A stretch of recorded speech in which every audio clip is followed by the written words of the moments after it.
Friends എല്ലാവർക്കും നമസ്കാരം. SN Ideasന്റെ പുതിയൊരു വീഡിയോയിലേക്ക് സ്വാഗതം.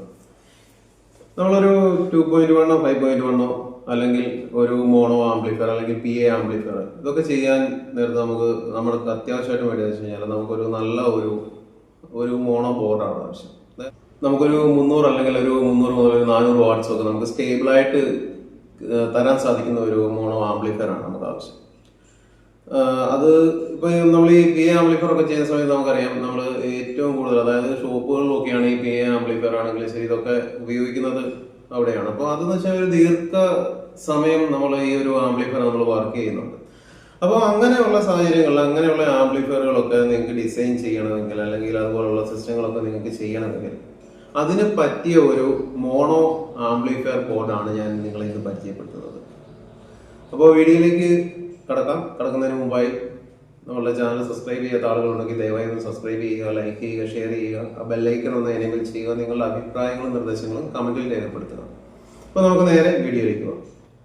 ഫ്രണ്ട്സ്, അപ്പോൾ ഇതാണ് നമ്മളുടെ ആ ഒരു ആംപ്ലിഫയർ. ഏതാണ് ഇതിൻ്റെ ആ ഒരു ഡിസൈൻ തന്നെ ഒരു വ്യത്യസ്തമായിട്ടുള്ള ഒരു ഡിസൈനാണ്. കാരണം ഈ ഒരു ആംപ്ലിഫയറിൽ ഈ ഒരു ബോർഡിൽ നമ്മൾ നല്ല ഒരു ഹെവി ആയിട്ടുള്ള ഒരു ഹീറ്റ് സിങ്ക് എന്ന് വെച്ച് കഴിഞ്ഞാൽ 2 ഹീറ്റ് സിങ്ക് ആണ് നമ്മൾ ഇതിൽ കൊടുത്തിരിക്കുന്നത്. അതായത് ഇതിൽ മൊത്തം ടോട്ടലായിട്ട് വരുന്നത് 4 പെയറാണ്. 4 പെയർ എന്ന് പറയുമ്പോൾ 8 ട്രാൻസിസ്റ്റർ ഇതിൽ തന്നെ വരുന്നുണ്ട്. അതായത് 52001943യുടെ കോമ്പിനേഷനാണ് ഈ ഒരു ബോർഡിൽ വരുന്നത്. അപ്പോൾ നമ്മൾ ഈ ഒരു ഹെവി ആയിട്ടുള്ള ഒരു സിസ്റ്റം ഒക്കെ ചെയ്യാനാണെങ്കിൽ ഏറ്റവും ബെസ്റ്റ് ഒരു ഓപ്ഷനാണ് ഈ ഒരു ആംപ്ലിഫയർ ബോർഡ് എന്ന് പറയുന്നത്. അപ്പോൾ ഇത് നമ്മുടെ ഈ ഒരു PCB ഒരു ഗ്ലാസ് ബോക്സി PCB ആണ്. അപ്പോൾ ഇതിൽ വന്നിട്ട് 52001943യുടെ ട്രാൻസിസ്റ്റർ ഇതിലേക്ക് 8 ട്രാൻസിസ്റ്റർ വരുന്നുണ്ട്. പിന്നെ ഇതിൻ്റെ ഡ്രൈവർ സ്റ്റേജ് എന്ന് പറയുന്നത് അത് സെപ്പറേറ്റ് ആയിട്ട് ഒരു ബോർഡ് അതിനിവിടെ കൊടുത്തിട്ടുണ്ട്. ഇതാണ് അതിൻ്റെ ഡ്രൈവർ സ്റ്റേജ്. ഈ ഡ്രൈവർ സ്റ്റേജിൽ വരുമ്പോൾ ആണെങ്കിൽ ഈ ഒരു ഡ്രൈവർ സ്റ്റേജും ഗ്ലാസ് ബോക്സി PCBയിലാണ് കൊടുത്തിരിക്കുന്നത്. അപ്പോൾ ഇതിൽ 2 കപ്പാസിറ്റർ കൊടുത്തിട്ടുണ്ട്. 2 കപ്പാസിറ്റർ എന്ന് വെച്ച് കഴിഞ്ഞാൽ 220 MFTയുടെ ഒരു 160 വോൾട്ടിൻ്റെ കപ്പാസിറ്റർ കൊടുത്തിട്ടുണ്ട്. പിന്നെ ഇവിടെ ട്രാൻസിസ്റ്ററുകൾ 2 കൊടുത്തിട്ടുണ്ട്. എന്ന് വെച്ച് കഴിഞ്ഞാൽ CDLൻ്റെ ആണ് ഇതിൽ കൊടുത്തിരിക്കുന്ന ട്രാൻസിസ്റ്ററുകളൊക്കെ. അപ്പോൾ ഇത് 1943 2 കൊടുത്തിട്ടുണ്ട്, 1943 കൊടുത്തിട്ടുണ്ട്. പിന്നെ ഇവിടെ നമ്മൾ 2 ട്രാൻസിസ്റ്റർ ഉള്ളതെന്ന് വെച്ച് കഴിഞ്ഞാൽ ഒന്ന് ടിപ്പ് 42 ഒന്ന് ടിപ്പ് 43 ആണ് ഇതിൽ വരുന്നത്. അപ്പോൾ ഇങ്ങനെയാണ് ഈ ഒരു ബോർഡിൻ്റെ ഒരു ഡിസൈൻ വരുന്നത്. ഇങ്ങനെയാണ്. ഇതിപ്പോൾ നിങ്ങൾക്ക് നേരെ ഒരു ആംപ്ലിഫയറിൻ്റെ ഒരു ക്യാബിനറ്റിൽ നമുക്ക് ഇങ്ങനെ ഇത് സെറ്റ് ചെയ്യാം. സെറ്റ് ചെയ്യാൻ സിമ്പിളായിട്ട്, അതായത് കാണാനും ഒരു ഭംഗിയുണ്ടാവും.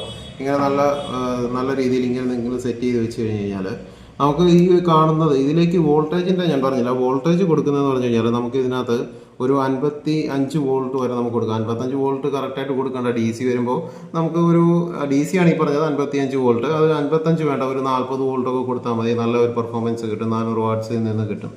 അപ്പോൾ ഇത് വരുന്നത് ഗ്രൗണ്ട്, പോസിറ്റീവ്, പിന്നെ നെഗറ്റീവ്, ഇങ്ങനെയാണ് ഇതിൻ്റെ ഒരു വയറിംഗ് വരുന്നത്. വയറിംഗ് ഒക്കെ ഇട്ടാണ് വരുന്നത്.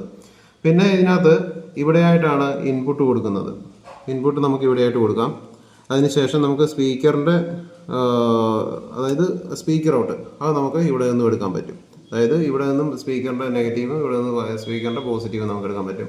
അപ്പോൾ സ്പീക്കറിൻ്റെ ഒക്കെ കൊടുക്കുമ്പോൾ ഇതിപ്പം ജസ്റ്റ് ഇതിൽ സാധാ സ്പീക്കർ വയർ മാത്രമാണ് നിങ്ങളെ കാണിക്കാൻ വേണ്ടി കൊടുത്തിരിക്കുന്നത്. ഇത് നമ്മൾ കൊടുക്കുന്ന സമയത്ത് നല്ല 1.5 അല്ലെ 1² ഒക്കെ ഇട്ട് കൊടുക്കുന്നത് നന്നായിരിക്കും. ഇത് വെച്ചിട്ട് നമുക്ക് നല്ല ഒരു എന്താ പറയുക ടവറൊക്കെ നല്ല, അല്ലെങ്കിൽ എന്താണെങ്കിലും ഇതിൽ വെച്ച് നമുക്കൊരു PA ആമ്പൊക്കെ ചെയ്യാം, കുഴപ്പമൊന്നുമില്ല. ചെറിയൊരു PA ആമ്പൊക്കെ ചെയ്യുന്നതിനൊക്കെ അടിപൊളിയാണ്. 400 വാട്ട്സിൻ്റെ PA ആമ്പൊക്കെ നല്ല രീതിയിൽ ചെയ്യാം. അപ്പോൾ ഈ ഒരു ആംപ്ലിഫയർ ബോർഡ് നമ്മുടെ കയ്യിലുണ്ട്. നിങ്ങൾക്ക് ആർക്കെങ്കിലും ഇത് ആവശ്യമുണ്ടെങ്കിൽ ഡിസ്ക്രിപ്ഷൻ നമ്പർ കൊടുക്കാം. നിങ്ങൾ മെസ്സേജ് ചെയ്യുന്നതിന് വരെ ജസ്റ്റ് കോൾ ചെയ്താൽ മതി. അപ്പോൾ നിങ്ങൾക്ക് ഇത് കൊറിയറായിട്ട് നമ്മൾ അയച്ചു തരുന്നതായിരിക്കും. അപ്പോൾ പുതിയൊരു വീഡിയോയിൽ ഉടനെ എത്താം. Good bye.